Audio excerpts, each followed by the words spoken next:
देखिए, पहली बात जो मौलाना साहब ने कही, सब में भगवान, सब में राम है, तो मैं याद दिलाना चाहता हूं, इजिप्ट में फ़राओ राजाओं का नाम सुना है ना?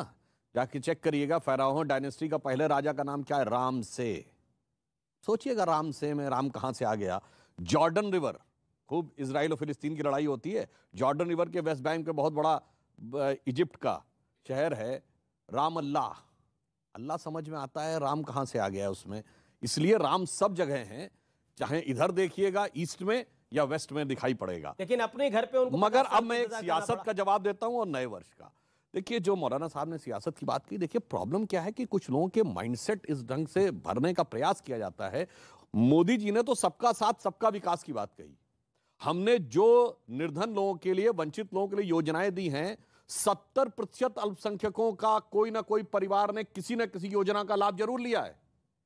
यह सोचने की बात है कि इतना देने के बाद भी वोट क्यों नहीं मिलता। दूसरी तरफ हिंदू समाज में 700 रुपए की बिजली देने के लिए वोट किसी को देने को तैयार हो जाते हैं। तो यह विचार भी एक करने का विषय है कि यदि हम सबको दे रहे हैं, फिर भी कोई उस लाभ को लेने के बाद भी विकास से ना संबंध रख के मन में किसी द्वेष से संबंध रख रहा है, तो मेरे विचार से इस स्वर्ण काल में हमें उस चीज का निवारण या परिमार्जन करने की जरूरत है। दूसरा, ये ग्रेगोरियन कैलेंडर का पहला महीना आ रहा है ना, जनवरी, हमारा नया साल शुरू होता है मार्च से। अब मैं एक बात कहना चाहूंगा, 2 महीने का अंतर है दोनों में। तो जनवरी, फरवरी, मार्च, अप्रैल किसके नाम पे हैं? आप जाके नेट पे चेक कर लीजिएगा, मिल जाएगा। जूलियस सीजर के नाम पे जुलाई है, अगस्टस सीजर के नाम पे अगस्त है। जिस राजा को बड़ा दिखाना था उसने अपना 31 का महीना कर दिया ताकि 30 से ज्यादा मेरा हो। मगर 4 महीने ऐसे हैं जिनका उल्लेख ही नहीं मिलता कि कहां से है। सितंबर, अक्टूबर, नवंबर, दिसंबर। सितंबर क्या है? ग्रेगोरियन कैलेंडर का 9वां महीना, हमारे कैलेंडर का 7वां महीना। और अंबर कहते हैं आकाश को संस्कृत में। जब 12 जोडियक में आप डिवाइड करते हैं, जब सूर्य सप्त अंबर में है तो वो सप्तंबर है, अष्ट अंबर में है तो अक्टूबर है, नवम अंबर में है तो नवंबर है, दशम अंबर में है तो दिसंबर। और जिनको मेरी बात के ऊपर कोई यकीन ना हो तो मैं पूछना चाहता हूं, बता दो ओरिजिन ऑफ द वर्ड सितंबर, अक्टूबर, नवंबर, दिसंबर। और फिर यदि ये सब कुछ सच है तो जिन जिन लोगों ने अपने महीने का नाम बड़ा करने के लिए 31 का महीना किया, तो सारे कटने कहां से चाहिए थे? आखिरी महीने से कटने चाहिए थे ना। तो दिसंबर 28 का होना चाहिए था, फरवरी 28 का क्यों है? इसका अर्थ साफ है कि जैसे हमारा जिस समय चैत्र शुक्ल प्रतिपदा आती है मार्च के महीने में, सारी दुनिया में एक जमाने में वही कैलेंडर था। मगर अफसोस कि आज हम उसमें आ गए हैं। धीरे धीरे कुहासा छट रहा है, शोक की पिछली रजनी बीच विलसता सुख का नवल प्रभात, एक पर्दा व झीना नील छुपाए है जिसमें सुख गात। बहुत बड़े महत्वपूर्ण आपने बात करी और बहुत शानदार तरीके से आपने बात करी। मैं रुक करता हूं आपका, शदाब चौहान। आज हम जब बात कर रहे हैं सनातन युग की, सनातन साल की, तो कई चीजें दिमाग में आती हैं। पहली चीज ये आती है कि इस देश के अंदर हर पॉलिटिकल पार्टी को रियलाइज होने लगा कि हिंदू भी अब एक बड़ा वोट बैंक है, उसको अवॉइड नहीं किया जा सकता। अमीर जी, हिंदू भी बड़ा वोट बैंक नहीं है, हिंदू ही वोट बैंक है। मुसलमान तो कभी वोट बैंक था ही नहीं ना है। मुसलमान कहीं वोट बैंक नहीं है। और ना कभी आप देखिए कब मुसलमान प्रधानमंत्री कब बना, हमेशा हिंदू या सिख ही बने जनरली। तो दूसरी चीज जो अभी सुधांशु भाई ने कही कि 700 के लिए दे देते हैं वो वोट नहीं, जो नहीं दिया, मुसलमान वोट नहीं दिए, 70% योजना का लाभ उठाते हैं।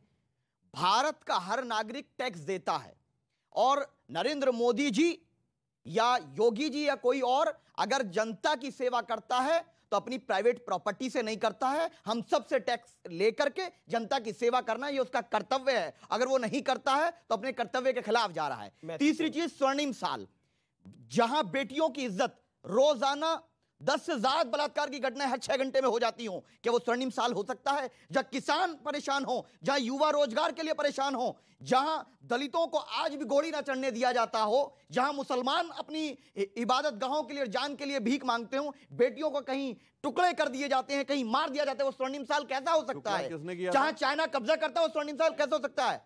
चाइना कब्जा करता है स्वर्णिम साल? बिल्कुल नहीं हो सकता। कर लिया सनातन का स्वर्णिम साल 1962 के अंदर नहीं, सनातन का स्वर्णिम साल वो होगा जब कैलाश पर्वत हमारे अंडर में होगा और पेंगोंग से लेकर सारे इलाके में हमारा सारी उम्मीद आपको और मोदी जी से है, इसका मतलब जब नरेंद्र मोदी जी सारी उम्मीद है, पेंगोंग भी लेकर आएंगे। जब लाहौर में तिरंगा लहराएगा वो स्वर्णिम साल कहलाएगा। बताओ सुधांशु जी, बताओ लाहौर में तिरंगा कब लहराना है? शादाब चौहान तैयार है, मौलाना साहब तैयार है, अब सुधांशु जी कब तैयार है देश पूछता है। ठीक है जी। अब सुधांशु क्योंकि पॉइंट कर लिया, मुझे 30 सेकंड, फिर मैं दीपांकर जी और आपके पास आ रहा हूं। ओके रशीद जी साहब के पास। लाहौर में उस दिन तिरंगा लहरा जाएगा जिस दिन भारत का कोई नेता अपनी कॉन्स्टिट्यूएंसी को दिखा के ये कहना खत्म कर देगा कि देखो ये मिनी पाकिस्तान है। और शुरुआत हो गई उस दिन की जिस दिन हमारी सरकार आने से पहले बंगाल के मंत्री ने फरहाद हाकिम, और सुनिए, नहीं, अरे और एक और पूरी बात कर, अभी भी मंत्री है। हमारी सरकार आने से पहले इस देश में, सुनिए, धीरे धीरे परिवर्तन हो रहा है। हमारी सरकार आने से पहले इस देश में पाकिस्तान के झंडे लहराए जाते थे। पाकिस्तान जिंदाबाद जिंदाबाद घाटी में कहा जाता था, मेरी जान पाकिस्तान कहा जाता था। अब मेरी जान पाकिस्तान कहने वालों की जान सांसत में अटक गई है। चिंता मत करिए। और हकीकत जानते क्या हो गई है? हमारी सरकार आने से पहले हम जाके शिकायत करते थे यूएन में कि पाकिस्तान सता रहा है। आज पाकिस्तान शिकायत करता है जाके कि हिंदुस्तान आंख दिखा रहा है। और स्वर्णिम काल की शुरुआत और देखिए जनाब, याद करिए वो वीडियो, पाकिस्तान की संसद में खड़े होकर कहा था पाकिस्तान के सांसद ने कि शाह महमूद कुरैशी साहब जो फॉरेन मिनिस्टर थे वो आए, आर्मी चीफ आए, उनके पैर कांप रहे थे। उन्होंने कहा खुदा का वास्ता है अभिनंदन को शाम तक वापस कर दो वरना 9 बजे तक इंडिया अटैक कर देगा। अरे जनाब, इब्तिदाए इश्क है, रोता है क्या, आगे आगे देखिए होता है क्या। जी जी जी, एक अंसारा साहब, एक सेकंड, मैं मेरे साथ 2 मेहमान हैं जो अभी तक बोले नहीं है। ठीक है, अगर शाह महमूद कुरैशी के पैर कांप रहे हैं तो ये बात हमें एक मिनट, हमें सुनाने की क्या जरूरत है? हम तो चाहते हैं कि साला पूरा बदन कांपे उसका। हमें सुनाने का क्या मतलब है यार? ठीक है, नहीं ये तो उन्होंने बताइए, आपको सुना थोड़े रहे हैं, दुनिया को सुना रहे हैं भाई। हमें बताने का क्या मतलब है भाई? देश को जा रही है, हमें बताने का क्या मतलब है? अरे आपको कौन बता रहा है? अभी आपने जो बात कही, खड़े होके आप बोल रहे हो कि हम तो चाहते हैं उनका पूरा बदन कांपे। बिल्कुल साहब, तो हम कह रहे हैं ये बहस करने की जरूरत नहीं है। आप हमारे साथ खड़े होके कहिए ना, फिर एक मत हो जाइए। कहाँ खड़े होना है बताइए, चलिए। एक मत होने की जरूरत है। कहाँ चले? देखिए जैसा मेरे गुरुदेव ने कहा, जैसे बादल छटते हैं तो हमें क्या दिखाई देता है? आप ही बताइए। मौसम साफ, सूर्य दिखाई देता है, हिमालय भी दिखाई देता है। तो वो जो बादलों में सनातन को छुपा दिया गया था, वो बादल छट रहे हैं। 2023 में बादल छट रहे हैं। जी, जी।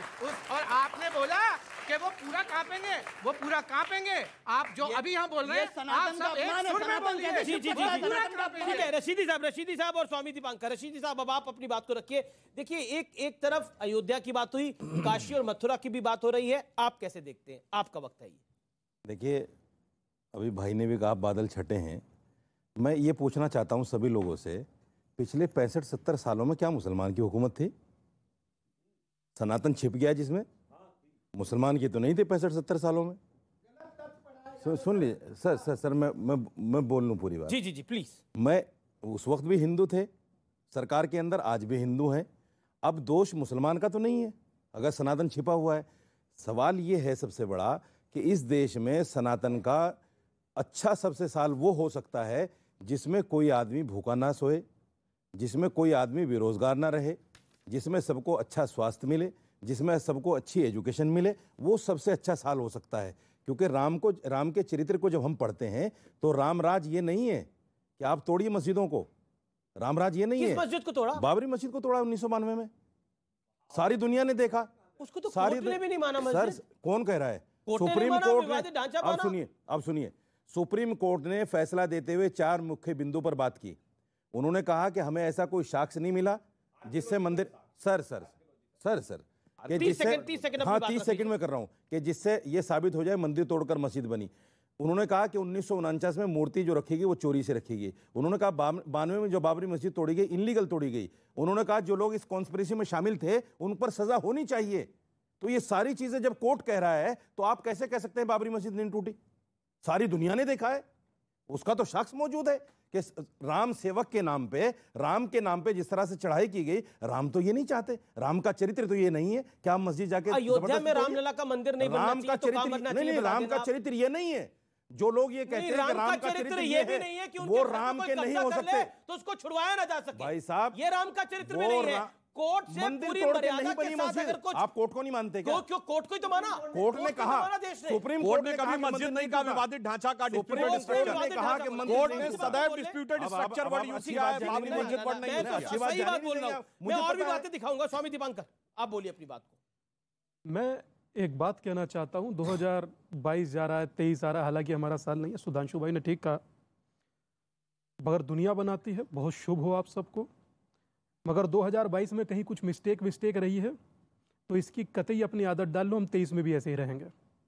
अब मैं अपनी बात कहता हूं कि जिस तरह की परिस्थिति वर्तमान हुई, पर सियासत का चरित्र अब बदल रहा है। इसलिए बदल रहा है, अब सियासत की कोई भी अभद्र टिप्पणी अध्यात्म पर, अध्यात्म और अध्यात्म से जुड़ा भारत बर्दाश्त नहीं करता। अब वो जवाब देता है, अब तो बेशरम रंग भी प्रतिकार बर्दाश्त नहीं करता करता भैया। हाँ, अब नर और नारायण की तुलना बर्दाश्त नहीं होती। अब कोई पूछे कि दशरथ के 10,000 कमरे थे, वो बर्दाश्त नहीं होगा। अब बर्दाश्त यह भी नहीं होगा कि कोई कहेगा कि दूर दराज किसी आदिवासी इलाके से हिंदू शब्द गंदा है, बिल्कुल बर्दाश्त नहीं होता। भारत रिएक्ट करता है। मगर मेरी एक सभी लोगों से प्रार्थना है जो वर्तमान पहले दिन में इसको देख रहे हैं, कि अखंड भारत चाहने वाले लोग जातियों में खंडित ना रहें। पहले हिंदू बने, सनातनी बने, उसके बाद भारत को बढ़ता हुआ देखें। और निसंदेह एक बात हमेशा याद रखिएगा, बढ़ते चले थे जब हम यारो आगे, तब कोई भी हमको डरा ना सकेगा। सूर्य की भांति जब चमकेंगे हम सब, अंधेरा तब हमको डरा ना सकेगा। धर्म और आस्था जो लुप्त हुई है, कोई ना कोई इसको जगा कर चलेगा। और जीना मरना देश धर्म की खातिर, धर्म ही हमको यारो बचा कर चलेगा। जी जी जी व्यूअर्स, रुकना पड़ेगा एक छोटे से अंतराल के लिए, लेकिन अंतराल के बाद जनता के सवाल होंगे और एक्सपर्ट्स के जवाब होंगे।